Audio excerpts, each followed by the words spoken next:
Can you guys give a huge PYA welcome to our panel tonight as they come up and take on the stage? Come on, give them a huge PYA welcome.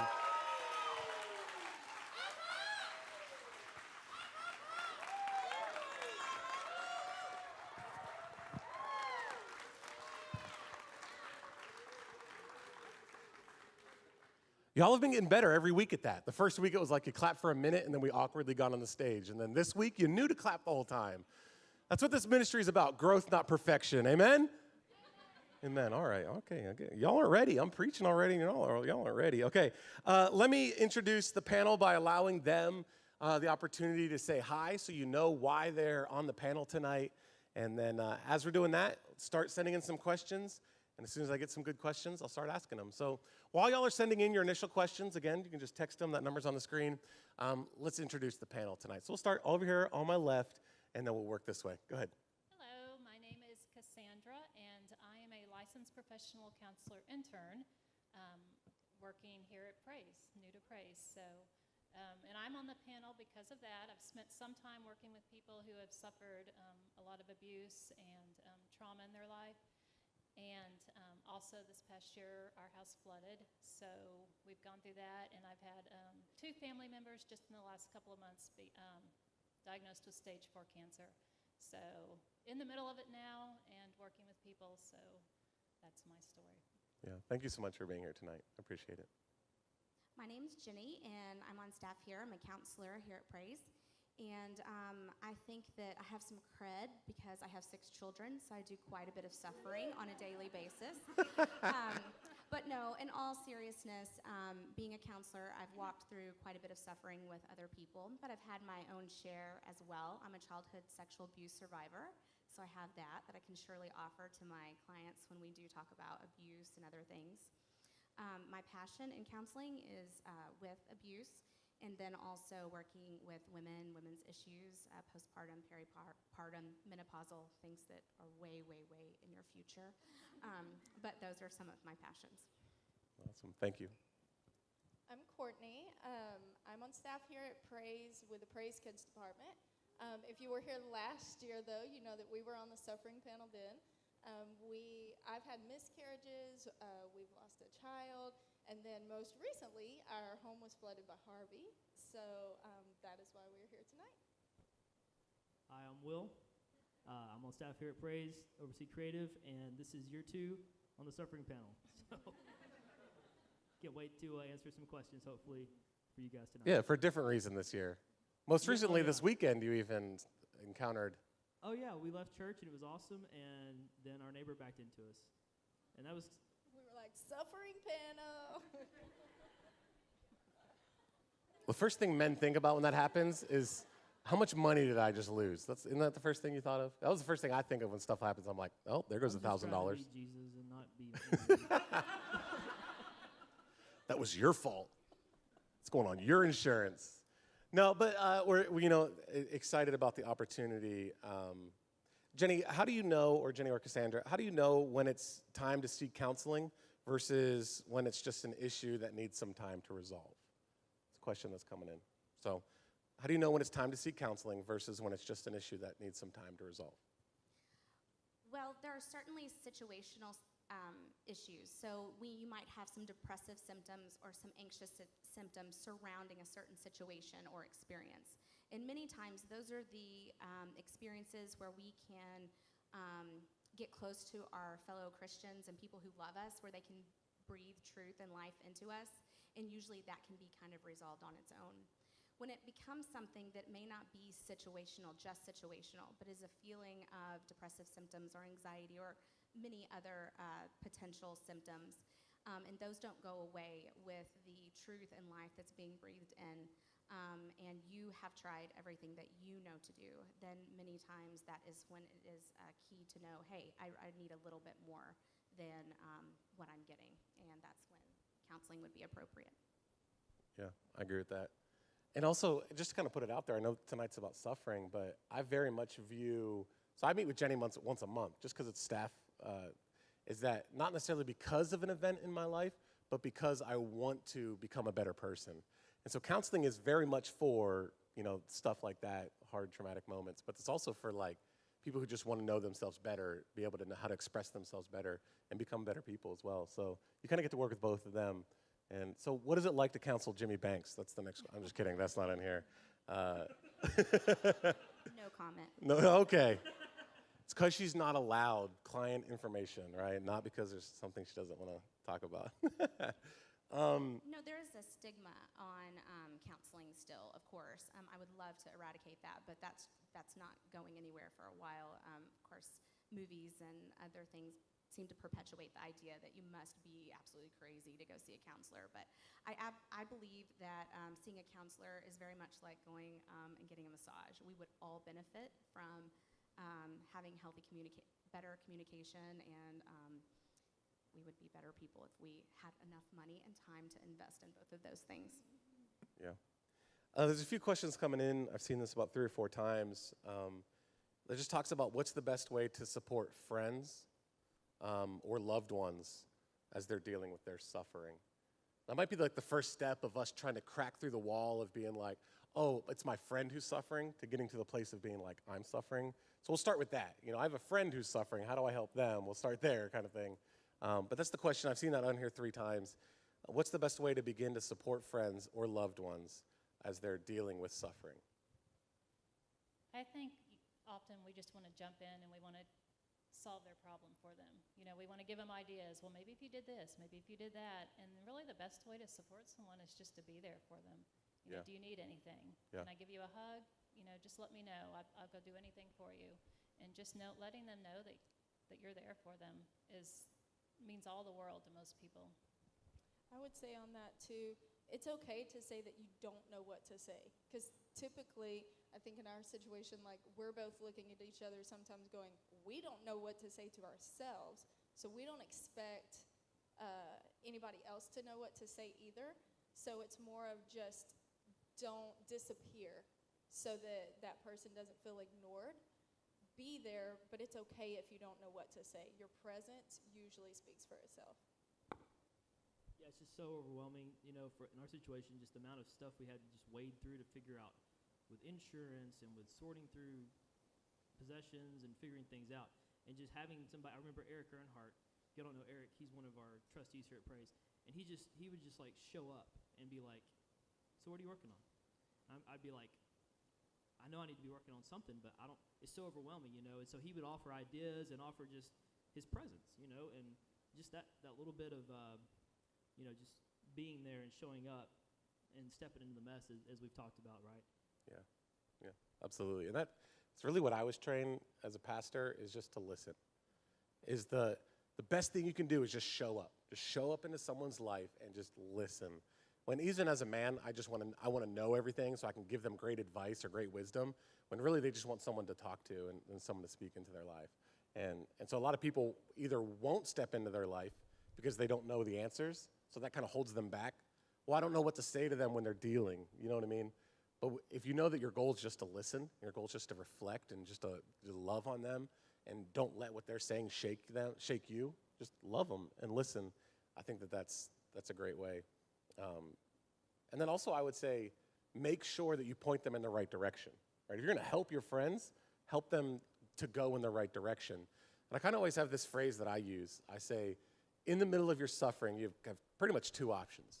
You can run from God, or you can run to God. Isn't that a lot of what happens? Is like, because suffering does something to you. And you said something about that earlier. Want to expound on that for me as we were talking earlier? It's kind of like, in fact, I was talking to Trey this morning. Trey's over here. He's in my small group. What up, 6 a.m. small group? Yo, Sortinas. So just a little shout out there, guys. So he was trying to help me sort some of my thoughts here, and it was, you know, there's good suffering, there's bad suffering. What does that really mean? And, you know, I think the good side of suffering is when it, you know, you run to God. It forces you, it's going to force you in some direction. And if you got to run to God, and you know, other ways that's kind of fleshed out would be if you're finding yourself running away from others, especially like somebody that you're going through that suffering with, you want to, you know, let that draw you closer to that person, and that's different, I guess, with different types of suffering. If you're going at it alone, just try to open yourself up, and it's hard, you know. I would say it's a pride issue, and pride is something that sneaks in a lot of different ways. And if you just got to be willing to accept help and just kind of help yourself in that way. I know for me as like the leader of my family and all those sorts of things, I want to have the answers. I want to say this is what we're gonna do. Yeah, I know exactly what to do in this situation. I don't know.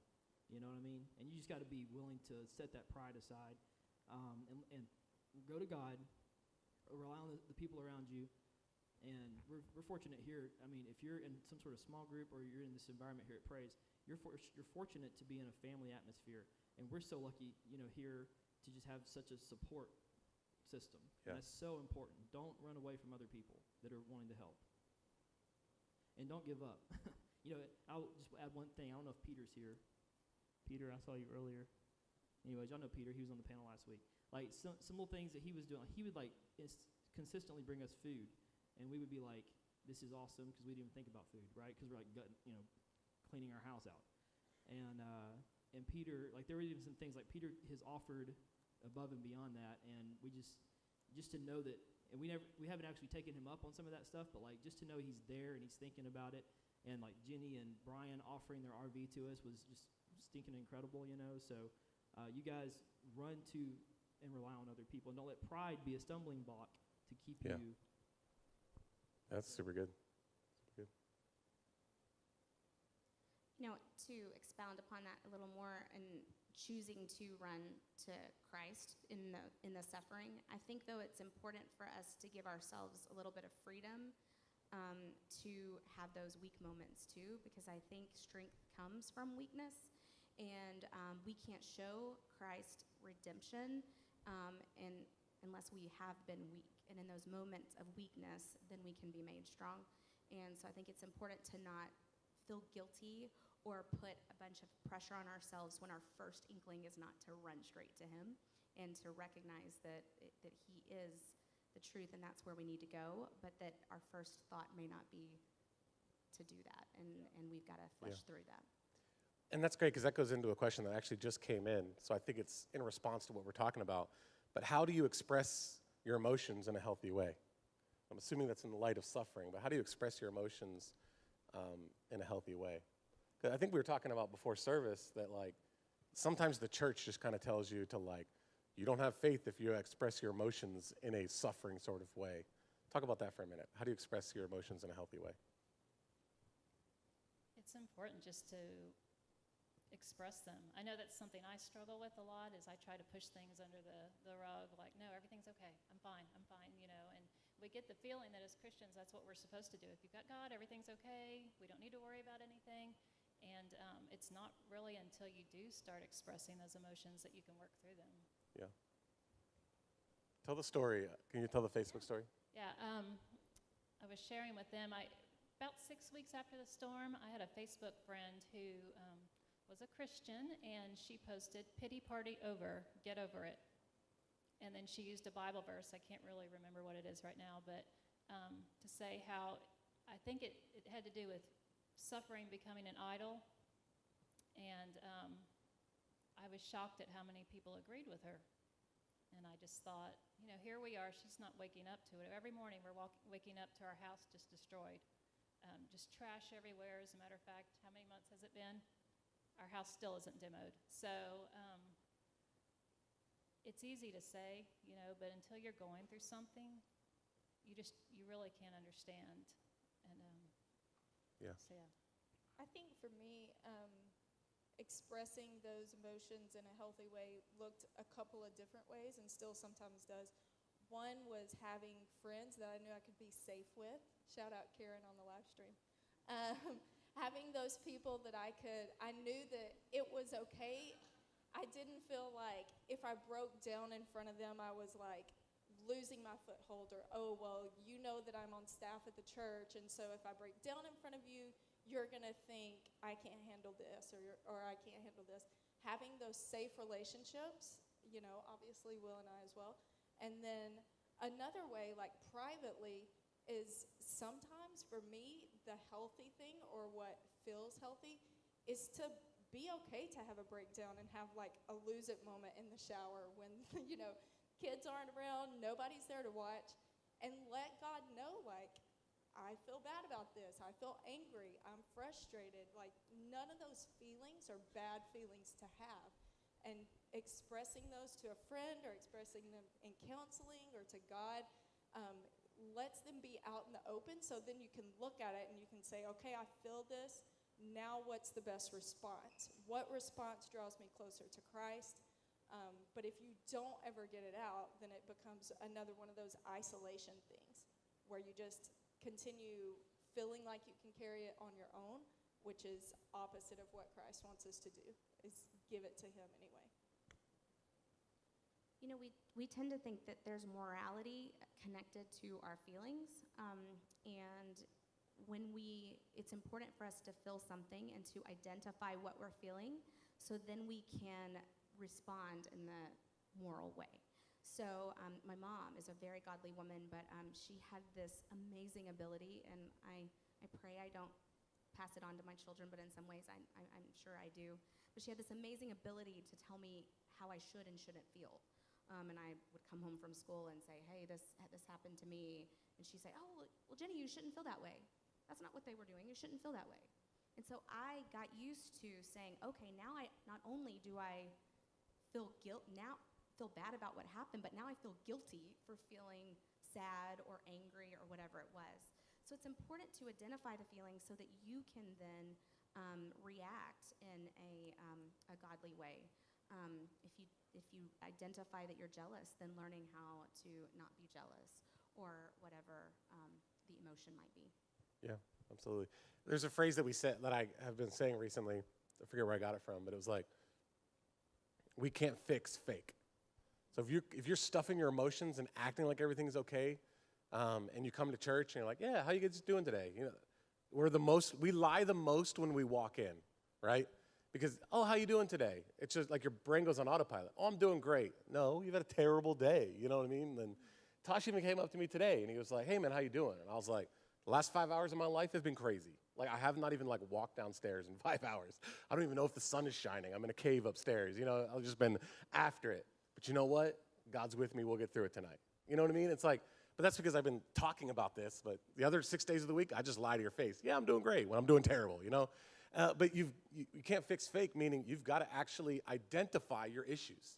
And too many times in the church, we're more concerned about being judged than we are about being free, right? We're more scared of what people are going to think than we are about walking in the freedom that God has for us. And there's this verse or this teaching in Galatians, it is for freedom that Christ set us free. And so it's like there's two types of freedom there. There's the freedom that you get from salvation, and then the freedom in sanctification. That's the initial freedom, for freedom that Christ set us free. So you get set free, but then you also need to walk in freedom. And you got to I always tell this to the teenagers, it's like freedom is like salvation. Jesus gives you the key and unlocks your cell. And then walking in freedom is saying, you know what? I choose your will over mine. I'm walking out of my cell, out of my suffering, and into what you have for me, right? And so that's kind of the way that I look at that. You can't fix fake. This is a place of any other ministry in the world. I can't speak for them, but I can speak for us. This is a place to where it's okay to bring your issues because you don't have to change to come here. But hopefully when we introduce you to Jesus, you'll change, right? And so you don't have to change to come here, which is really cool. Anybody else want to add anything before I move on? Good? Awesome. Is PTSD a real thing? Interesting question. Is PTSD a real thing?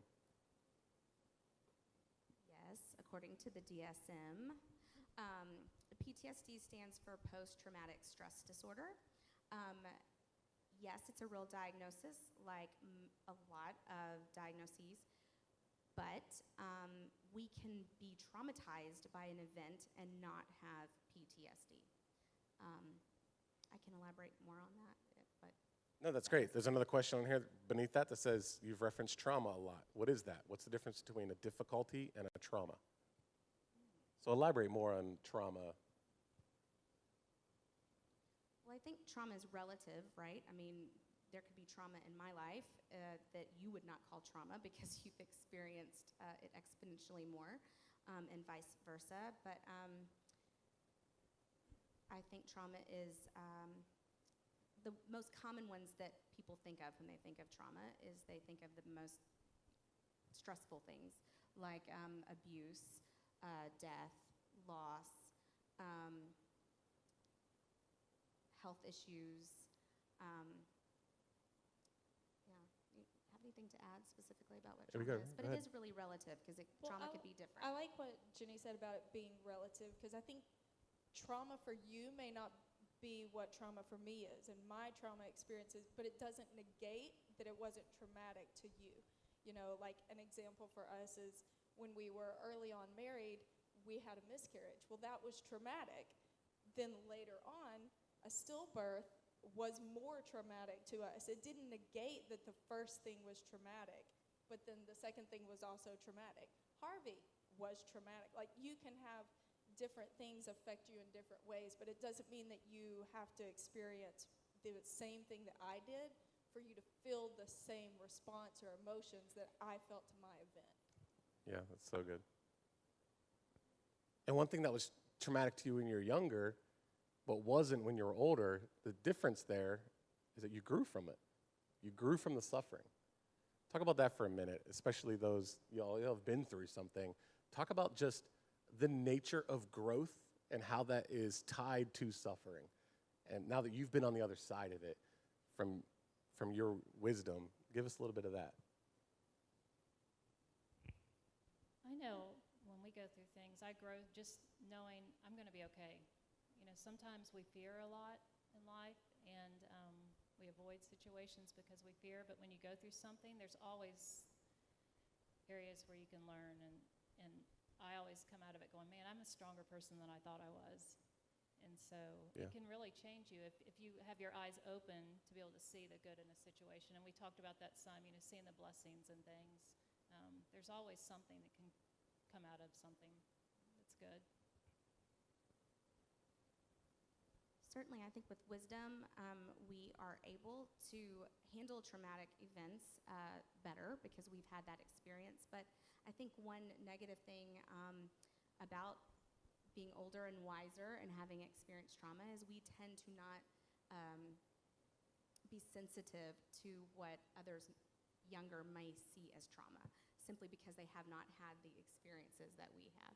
I know I tend to do that with my kiddos. You know, I'm much wiser, and obviously I know you're going to be okay, but they don't know they're going to be okay yet. And so sometimes we need to be sensitive to that.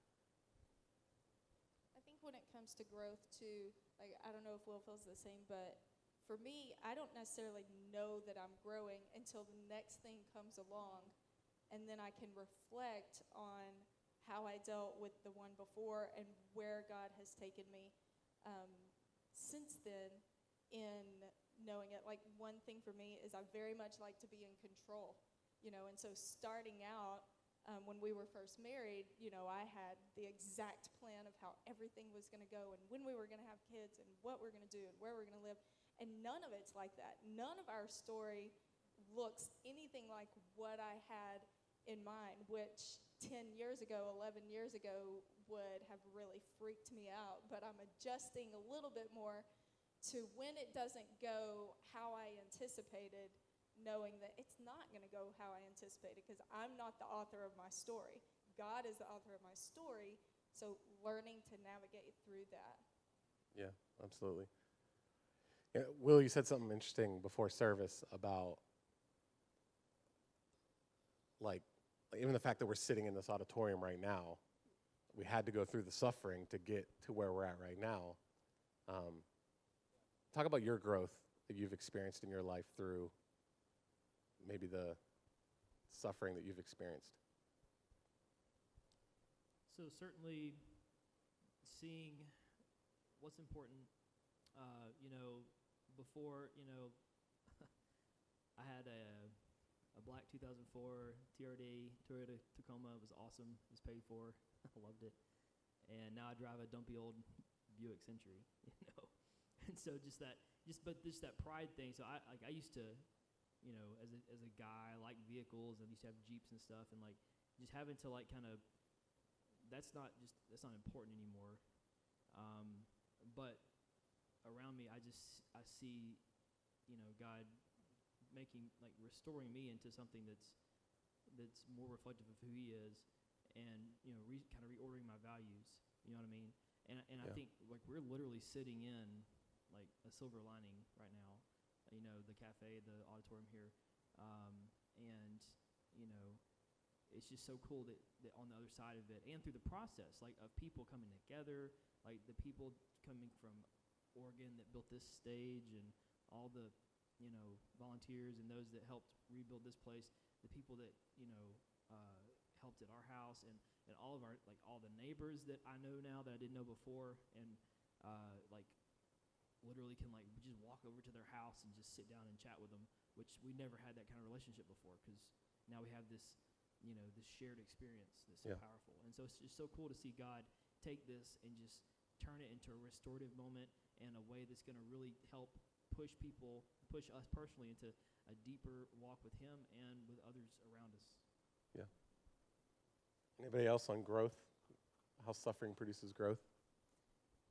Before we move on. I was just going to add to that it's during those times that you experience miracles. If you're not ever in a situation where you're going through something that's traumatic, you don't have a lot of opportunities to really see miracles, and we've had them in our life, so it's pretty cool. And here's what I love about this, because there's almost like two moments to look forward to. You're hearing wisdom from people who have been through some difficult stuff. I didn't lose my home in Harvey, so I don't know what that's like.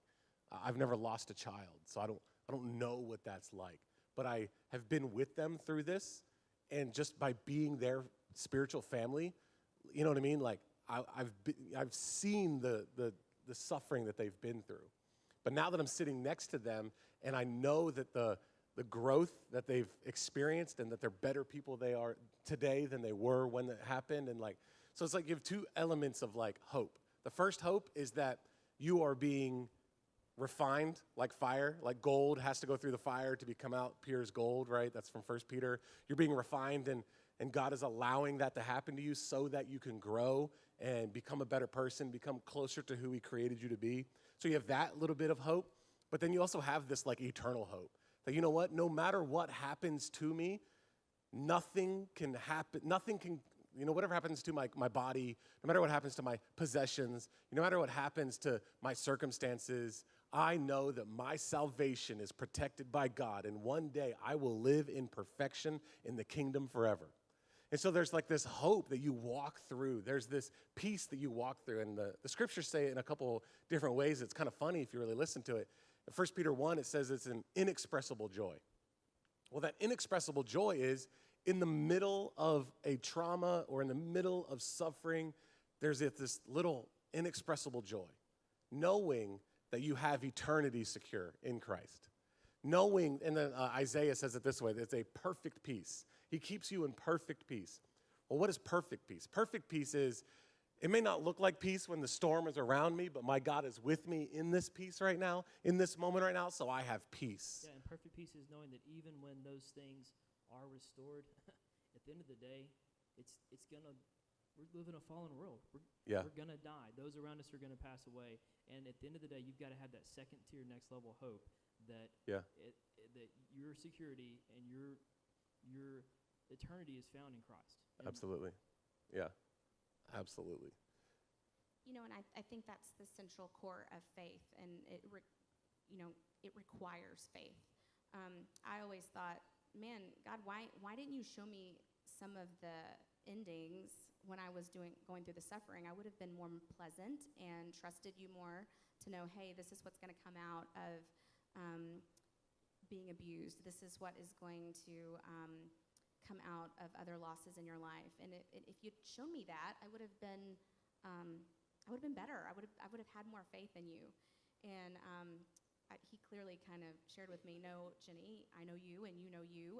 You would try to control the situation and try to prevent pain and prevent suffering, and I would have gone a different direction and missed completely what he had for me. So it's at the core, putting that hope, putting that faith, and knowing that it's going to be okay, even though we can't see it and we cannot control it. Yeah, absolutely.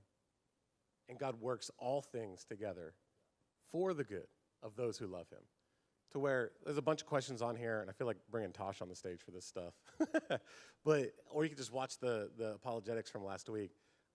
Does God cause or does God let bad things happen? Why did God allow suffering to enter the world through the fall? In other words, why couldn't we just go straight to heaven to begin with? If God is good, how does allowing pain and suffering, how does that all make sense? And I don't necessarily want to like shove that on you guys. You chomping at the bit over here? You want to get after it, Courtney? Get after it. Come on, let me hear it. For me personally, to go through suffering was the first, like, real life example of God's worldview, of seeing, like, okay, it is supposed to be perfect, but there is sin, so it's not. And nobody is really immune to the broken world. However, God is a God of restoration. So it may not be restored here in front of my eyes, but it will be eternally restored. And so for me, it's like, if you don't have that worldview, if you just choose to be like, well, God must be bad because he allowed this, you have to know that, and you have to firmly believe God is good, God is sovereign. So yeah, I'm not going to understand why he allows certain things to happen. But what have I done personally that qualifies me to suffer less than anyone else? I haven't done anything. You know, Wow. we all have That's good. sinned. So we all are subject to this broken world, but the full circle worldview, it doesn't end at, well, sin entered the world, deal with it. It continues through. Jesus came so that we can be reconnected and we will be fully restored back to connection with him. And then it will be perfect. Yeah. And then we won't have to deal with any suffering. Yeah. It won't matter what the whys are. Yeah. But there does come a time where you have to just be like, I'm not going to understand why, but I have to trust that God is good and God is sovereign. My girl's preaching. Come on, somebody. My girl's preaching right now. Yeah, and remember, the end result is not the restoration in this world. That's not the end result. The end result is how you got to stay connected to God, and how is he going to use you beyond for the rest of your life, and then the end result is eternity. Yeah, absolutely. And so we can talk more about that later. If you're really struggling with that, find me and Tosh afterwards, and we'll give you the best that we got. Courtney. Or definitely, or Courtney. Yeah, how about that? But I mean, it's just. And the other answer is, we might not be able to answer that directly, but here's what we do know, is that our God suffered. Our God didn't say, well, that's you guys and that's not me. Our God suffered. He stepped down into our mess and he suffered for our sake so that one day we could walk with him in eternity again. Worldview started that way. It'll end that way if we choose to stay connected to him and we receive that salvation, that gift of salvation. And that is mind-boggling to me, that our God suffered. Like, you know what I mean? Like, he's the only one who chose it. We all chose sin, and as a result, got suffering. He's the one who never chose sin, but still chose suffering, because his motivation was selfless, us, while as in our motivation is sinful, which is selfish, us as well. But God redeems that, restores that. There's so much more that we could talk about that, but I do want to talk about abuse, because this is coming up on here a bunch, just talking about let's just start at the very how do I talk to a friend about abuse? There's a few things in here, I can't find the question. There's a few things in here talking about, am I allowed to ask them if they have been, if I think that they have, but they haven't come out and said that they have? Are you allowed to ask them? There was a question in here, two questions in here that I saw. Am I allowed to, if I think that my friend has been abused, am I allowed to ask them if they have been? What is your opinion on that? Just to kind of bring it into the room. You're using my phrase. You know what I'm saying? Okay. So that is something I say a lot, bring it into the room. And usually this idea of bringing it into the room is usually in response to listening to your friend. And if they are bringing something in, simply don't shy away from it and go, I don't know how to deal with that, so let's talk about something else. And that's simply our tendency. But I would say that are you allowed to ask that is dependent on your relationship with that person. If you are allowed to ask tough questions, then that's not one that you avoid at all costs. So I think it would have to be reflective of what your relationship is like with that person. And if you have a relationship where you can talk about real issues and hot topics like that, and you are coming from a place of love and grace, then absolutely, I think that that is on the table of questions that you can ask. But you have to stay.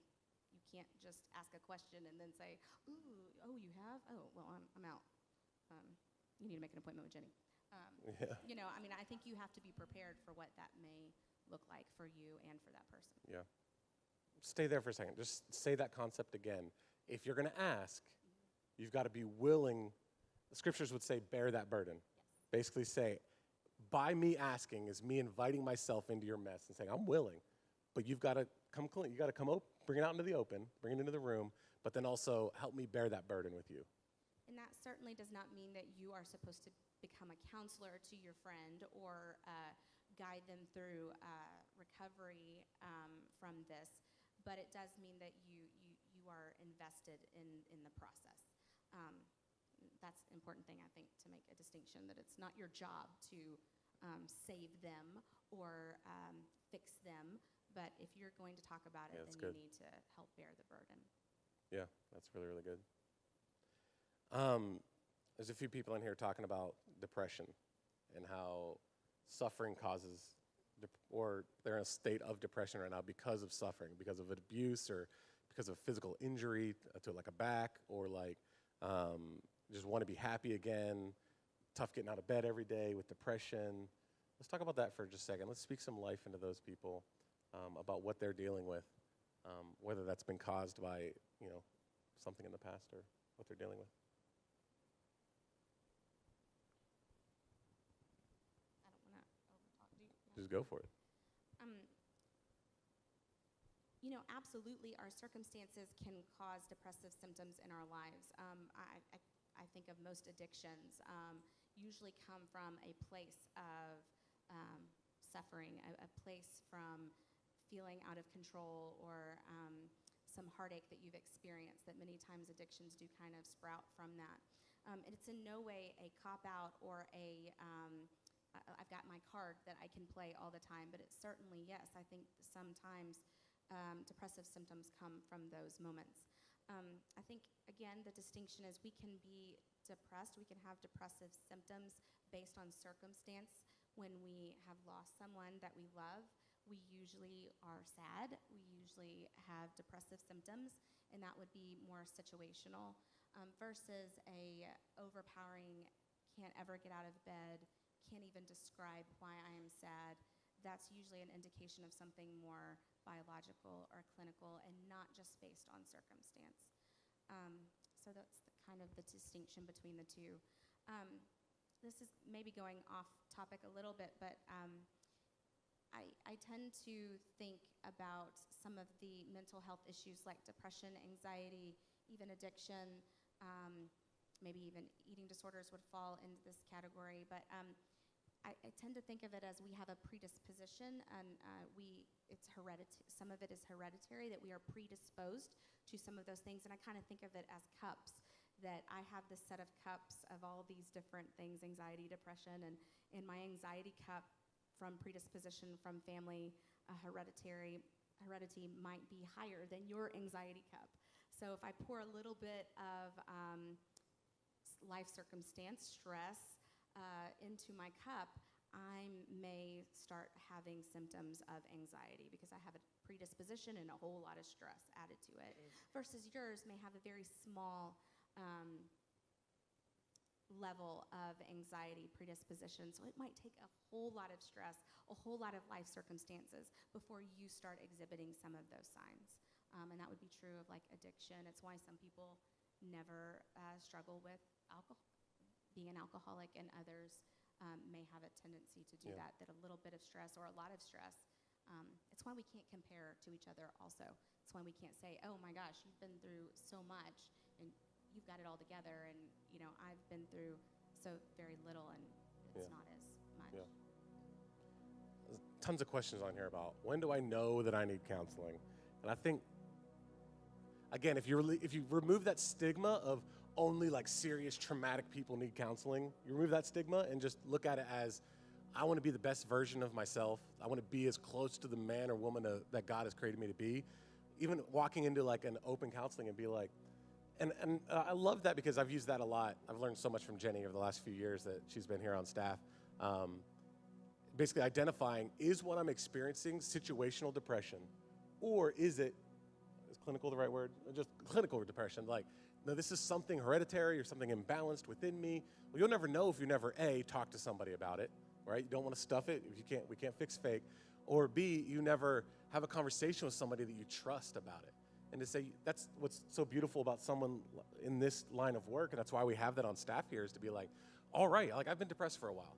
Let me sit and let them help me identify, is this situational? And if it is, then there's situational remedies. And if it's clinical, then there's clinical remedies. And you will not be judged at this church, either response. This is a church that wants you to walk in freedom. This is a church that wants to see you live for Jesus, live for the kingdom. And that's what's beautiful about our church and the opportunity that we have here, is that, A, we're up here tonight saying this isn't the most attractive thing, right? It's not like, hey, let's go put out billboards in Beaumont. Are you dealing with suffering, anxiety, depression? Like, come to Praise and we'll talk about it. You know what I mean? But it's like, it's necessary.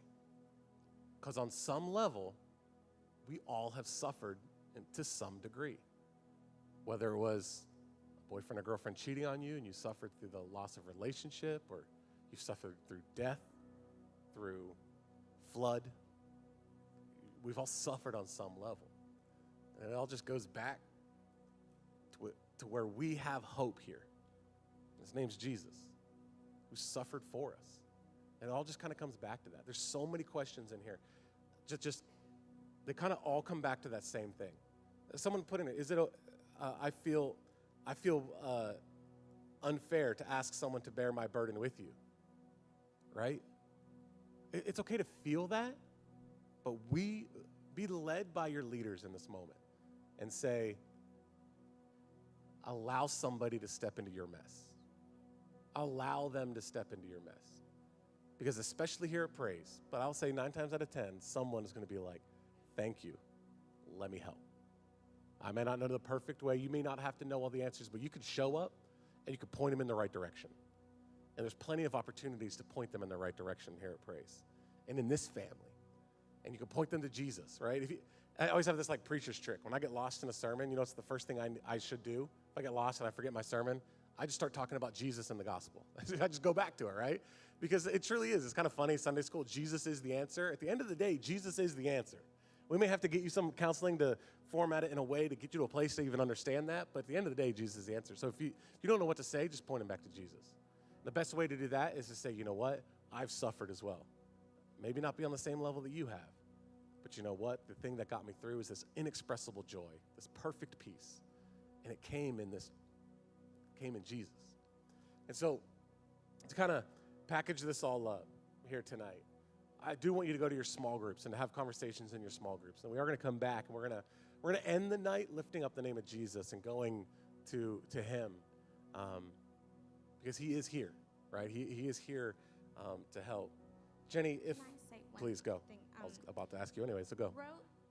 This is something I just thought of, but growth can come from walking through suffering in someone else's life, and saying, hey, I don't want anyone to bear that burden with me, is denying them an opportunity to grow too.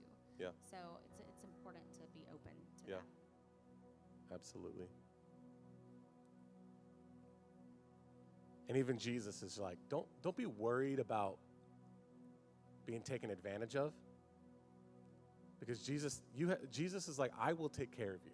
Someone asks you to walk a mile, what's Jesus say? Go the second mile. Someone asks you for your coat, what's Jesus say? Give him your coat and the rest of your clothes too, something like that. But it says, ask for your tunic. It's like the over thing and then the under thing. I don't know how they dressed back then, but sorry.